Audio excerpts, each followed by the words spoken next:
We've got Edward Yeranian live in Cairo, Egypt. Our man in the Middle East. Edward, great to have you with us amongst the chaos out there. Yes, John, a great deal of chaos, and we have Secretary of State Kerry reporting for duty here in Cairo this afternoon, expected within the next few hours. I don't know what he's going to be able to negotiate, really. The Egyptians had announced he was coming several times last week, and yesterday he was supposed to be coming as well, but he's finally coming today. I think the Egyptians are still trying to negotiate, but the Qataris and the Turks don't seem to want to cut them any slack.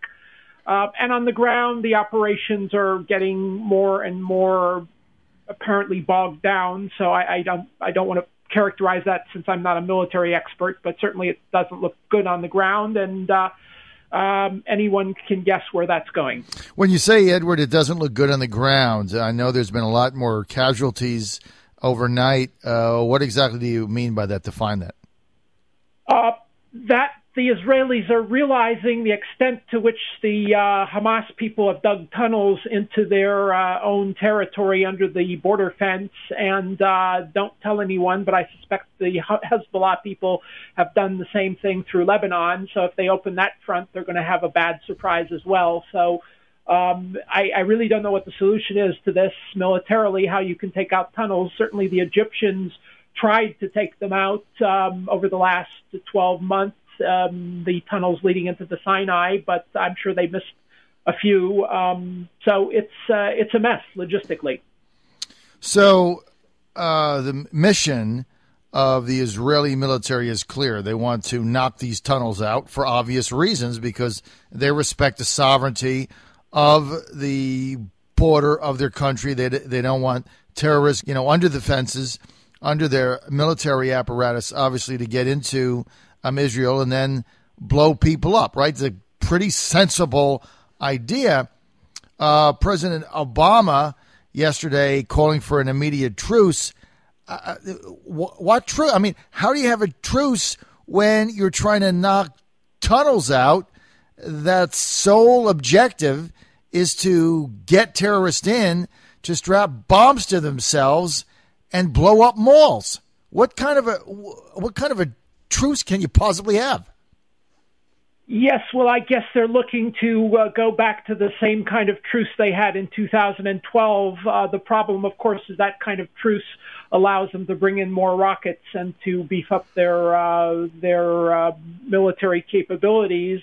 That's pretty much what happened after the 2006 truce in Lebanon. The Syrians pumped in thousands and thousands of rockets to Hezbollah, and now southern Lebanon is a powder keg. So I don't know what kind of a truce you can really get out of this that's going to lead to anything good.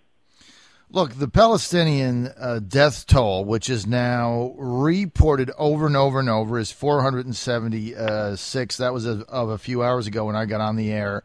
The Israeli army said 13 soldiers had been killed inside Gaza on Sunday, raising their number of dead to 18. And then, of course, I believe there was also one prisoner of war. But the Israelis have gone to war. I mean, they've gone into the Gaza Strip, and I think they were shocked. They thought there were whatever number of tunnels, Edward, they thought there were. What they're saying is they're 3x what they thought they were, which has increased the operation. But I don't know what a ceasefire does. I mean, until every one of these tunnels is knocked out, I mean, if I'm in Israel, I'm not going to feel that I can sleep at night. Yes, and I think what Hamas is trying to negotiate is the opening of the border crossings without the European Union monitors who are supposed to watch what's coming in. So if they do that, that's going to make the situation even worse.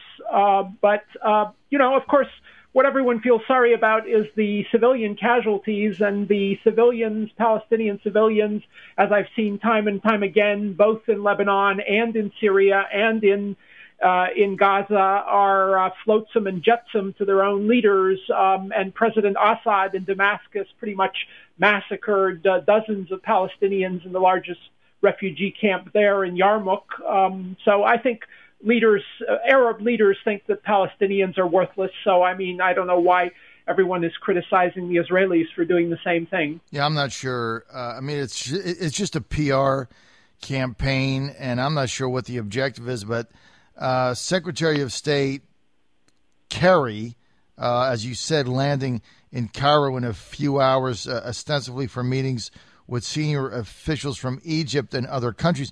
They already had a ceasefire. I mean, the country of Egypt already negotiated a ceasefire. They negotiated a truce, and Hamas, the day it was the day, within minutes, were still firing off bombs into Israel. So, what are they going to do? Have the same thing happen? I just don't understand what their objective is here. Yes, I think Hamas is trying to say, the old Latin adage, cogito ergo sum, I think, therefore I am. Their adage is I blow up, therefore I exist. And by creating a situation on the ground, an ugly situation, they're reaffirming that they're out there, and they get to take the bully pulpit. Their leaders, Khalid Meshal especially, who's their top leader, and they are sort of taking the top stage from the other disasters in the Arab world right now in Syria and Iraq, which have been very high on the list of the Arab sat channels in terms of the hours they get in coverage. But now the Gaza situation is getting more coverage. So I guess they're happy about it, and they don't really care how many of their people they kill to do that. Obviously, they don't. UN Chief Ban Ki-moon was also in Doha over the weekend, where he urged Israel to exercise a maximum restraint, and he said too many innocent people are dying and living in constant fear.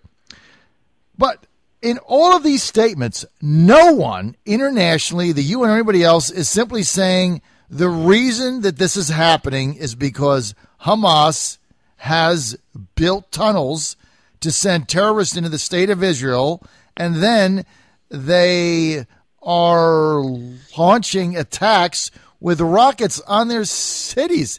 I mean, is it me? What am I missing here?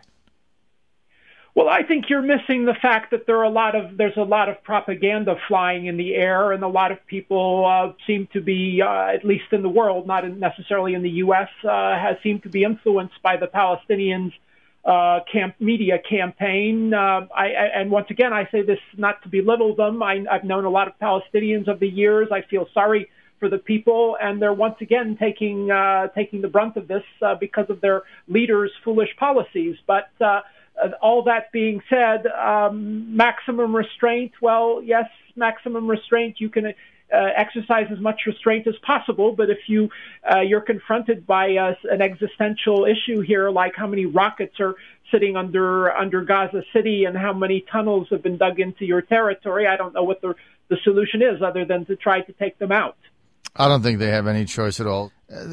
We have this major arms deal. The Obama administration finalized a multi-billion-dollar weapons deal with the Persian Gulf nation of Qatar.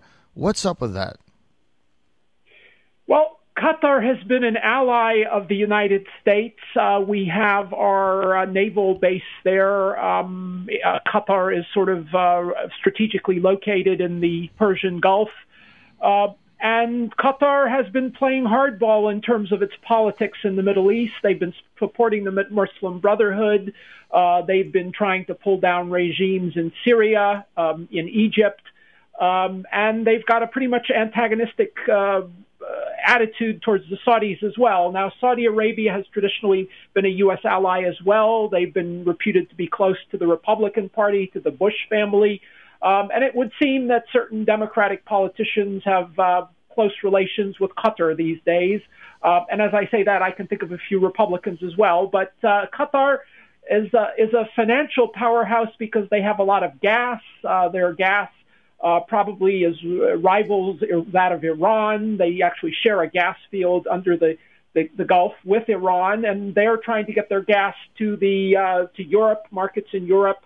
And that sort of affects their politics. Now, the U.S., well, I suppose it's always good for the U.S. to make a deal like this. It's good for the economy.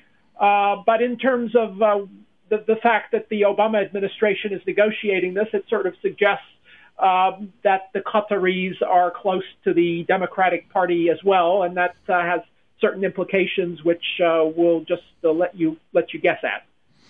All right, that's going to be the final word. We want to thank Edward Yeranian for being with us. Edward Yeranian live in Cairo, Egypt, our main correspondent in the Middle East, our key guy. Edward, always an honor to have you on. Stay safe, buddy. Thank you, John. Thanks for having me.